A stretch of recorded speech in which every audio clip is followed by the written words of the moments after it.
အားလုံးပဲမင်္ဂလာပါကျွန်တော်တို့ AMD ကနေကြိုဆိုပါတယ်ဒီနေ့မှာတော့ TikTok မှာခဏတက်လာတဲ့စကားလေးတစ်ကားလေးဖြစ်တယ်အဲဒီဇလန်လေးကကြတော့ horror စစလို့ပြောလို့လည်းမရဘူးဒီ romance ကားလို့လည်းပြောလို့လည်းမရအောင် horror ပုံ romance ကိုတစ်ခု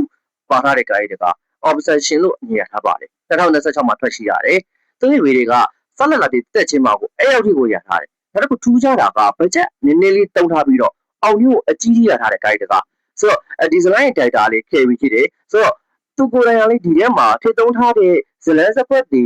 ပြီးတော့သူ့ရဲ့ဒီစညင်းပုံစံအစားတခြားဒီ horror ကားတွေနဲ့မတူဘဲနဲ့ကိုအဓိကဘာကိုကြတာလဲဆိုတဲ့ဒီ white question ကိုတော်တော်လေးထုတ်ပြထားတယ်ဆိုတော့ဒီဇလန်ကိုကျွန်တော်ပြီးတော့ကြီးလိုက်တဲ့အခါမှာတော်တော်လေးသိလဲရတာကဘာလဲဆိုတော့အချစ်ဆိုတာတကယ်ကြောက်ဖို့ကောင်းမှာလားဆိုတာကိုကျွန်တော်တို့သိလဲရတယ်ဆိုတော့